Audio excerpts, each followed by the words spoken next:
My videos get intense, and those are the videos I love to make, where I go right into the nitty-gritty and really try to understand what's happening behind the tools we use, the techniques and processes we implement, and how that affects sound. But today, I'm going to keep it simple, and I'm going to talk about stuff nobody talks about when it comes to mastering advice, or at least they don't put it out there so forwardly because it's not as attractive.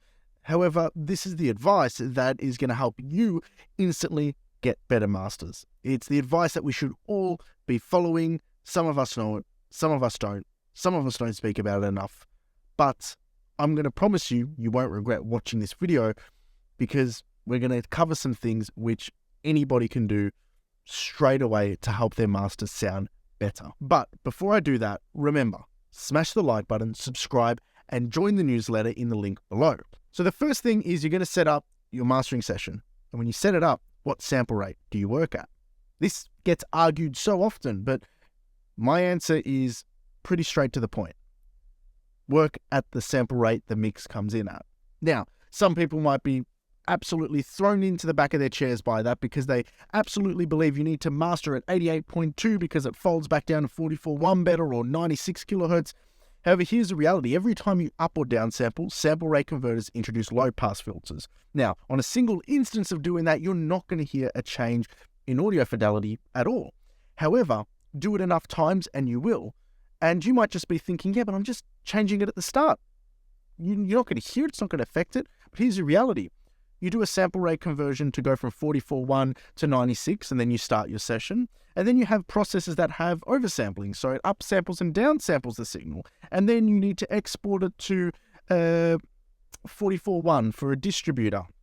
You've just went through 4 because it upsamples to go into the session. It oversamples and re-downsamples. That's another 2 processes. And then you resample it again in order to export it to the distributors. It's done 4 sample rate conversions to that input mix, and you really want to minimize the amount of times you're doing that, because you're actually doing more harm than good when it's compounded over itself. So the first thing is work at the native sample rate of the mix. If a processor benefits, the benefit of oversampling outweighs the cons of not, let's say avoiding aliasing distortion, well then yeah, there's a use case for that. However, working at the native sample rate is just going to minimize the amount of additional resamples and sample rate conversions you're going to need to do before that final master hits the stores. Next, you would like to measure and manage your crest factor. Now, your crest factor is the difference between the peak and the integrated loudness, or RMS, of the overall track. Now, you're looking for, when you get a finalized mix, is a crest factor between 10 and 14. That typically tends to be a good range for commercial pop music. It is louder than negative 14 LUFS, but good mixers hit those numbers and have tight mixes which sound great like that. Now, you want to measure that, so I bring it into Audio Editor, get the waveform statistics, take away the peak from the integrated, and I know that value. This mix is really solid. It's 13.7 overall, so I don't really need to manage the crest factor, but typical instances where you might need to is when there's a one shot or an impact that's just super loud, or a particular hit or a particular ad-lib that is just poking out too far. You go in there manually with a clip gain line, and it might be this peak here. I'm like, oh, that's a little bit too loud for my liking, and I just clip gain it down so I manage it on that single instance. And the benefit of that is that single peak isn't chewing up all your headroom when you need to drive the overall signal louder on your master. The next thing is managing macro dynamics. Now, macro dynamics is the overall shape of the arrangement volume. So going from your verse to your chorus to your pre-chorus to your bridge, what is the difference in those dynamics? And managing those crest factors before you start processing audio can really help the overall impact of your master. Now, I'll just play this chorus here, or leading into this chorus.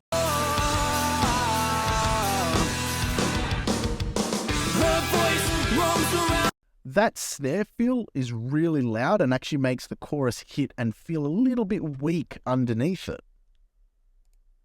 So what I'm going to do is I'm just going to take this verse down a decibel to 7, and I'm going to bring this chorus up maybe half a decibel. And now let's take a listen. Just lay with me between the sheets tonight.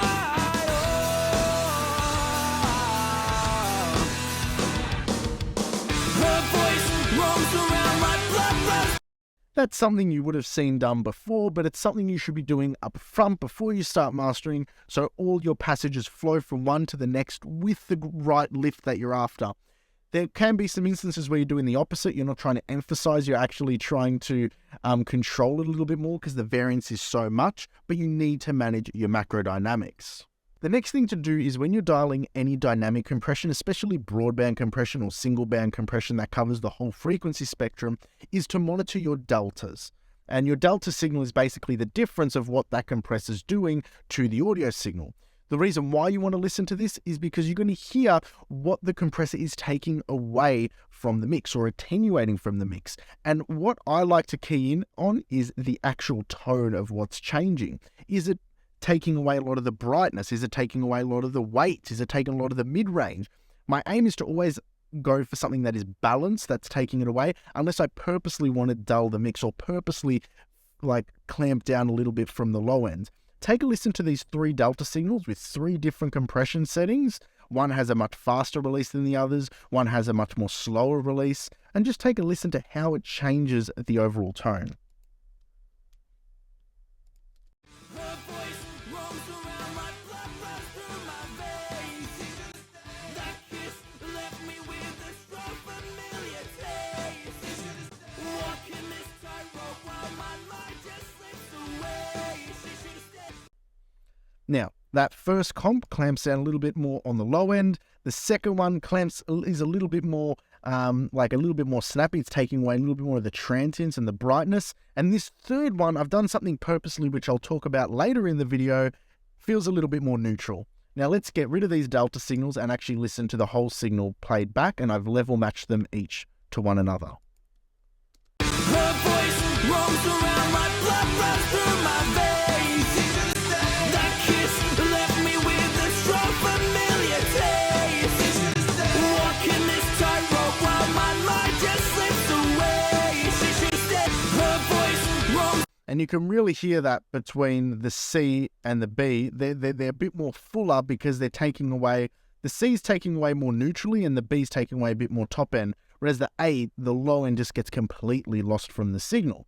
Now, why is it that option C sounds most neutral? Well, that actually brings me to my next point, and that is the fact that it is using high-pass sidechain filters. Now, majority of contemporary music is going to have larger low end. It's going to have a bigger kick drum, a bigger bass relative to everything else. It's just going to have more of that energy going into the signal.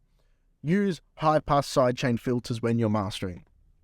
I'm not saying you must always use them. No way I would ever say you should always do any particular process. But if you need to control the dynamics, use high-pass sidechain filters to your advantage. Don't allow the low end to completely limit how you can manipulate your compressor by getting rid of that from the sidechain signal, or those low frequencies from the sidechain signal. You're more free to manipulate your compressor and get it to do what you want to the overall signal. The next thing to get louder masters is to control your peaks, all these little peaks coming up over the top.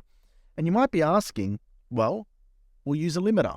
No, you will not use a limiter. You will use a clipper, especially for percussive drum transient peaks that are very short and intermittent. Clippers do a much better job of it because it cuts it off. It adds a little bit of harmonics, which bring them to the front, and it overall just makes everything keep its snappiness together. Now, what I do in Audio Editor is to get an idea of how far I should be clipping. I actually pull down this D-clipper module just to get a visual representation of where all my peaks are. And if we see at about 3 decibels, we're not clipping a lot of the body of the signal. We're taking a couple dozen peaks out and we're buying ourselves 3 decibels more of headroom. And what I've done is here, I've set up standard clip taking away 3 decibels and Pro L2 taking away 3 decibels. And let's take a listen to the difference. You'll hear a clear difference in the snares. That's really where you want to be listening. Her voice roams around like blood runs through my veins. That kiss left me with a strong familiar taste. Walking this tightrope while my mind just slips away. She should have stayed. You could hear it straight away. The next thing is if you're using hard processors like a limiter or a clipper, you are going to want to oversample them. I purposely didn't oversample those examples for this, but you want to oversample them, and that's because here it is with 1 times oversampling. we can see that the 8 kilohertz, we get a 16 kilohertz harmonic, but then we get aliasing distortion coming back down. But if we oversample it, it all disappears. Well, it practically disappears to not be discernible anymore when you're listening to it. So this is really important. There's a big difference between using a clipper with no oversampling and getting aliasing distortion back on the top end, and just going even 4 times, it completely disappears. So make sure you oversample distortion or harmonic processes and your limiter. The next one is something which happens more towards the end, but it's to top and tail your masters. And this is something where I don't know why people don't talk about it. I could do a whole video on topping and tailing and different techniques if you want, but it's basically how short the start is from the first note. So what's the gap there? So if we drag this back, let's have a listen to this. Go. That actually sounds pretty good the way it is. I don't actually have to top and tail this one, but you just don't want to have a big gap where somebody presses play on your track and they're waiting super long, or you cut the start off or it's too short and it's like, whoa, what's going on?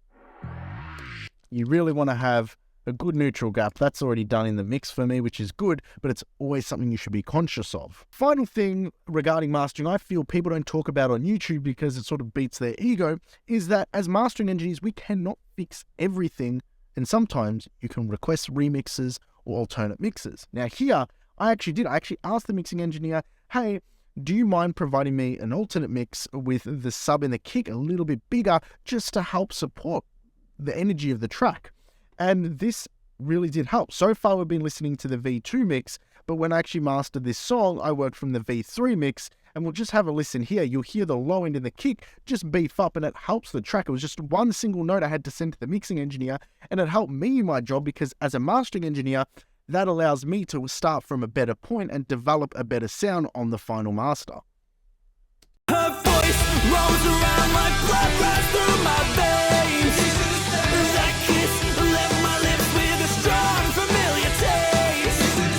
Walking this tightrope while my mind just slips away. She should have stayed. She should have stayed. She should. So there you have it. The stuff nobody's talking about when it comes to mastering, when it will instantly help you get better masters. I hope you enjoyed this video, and until next time, take care.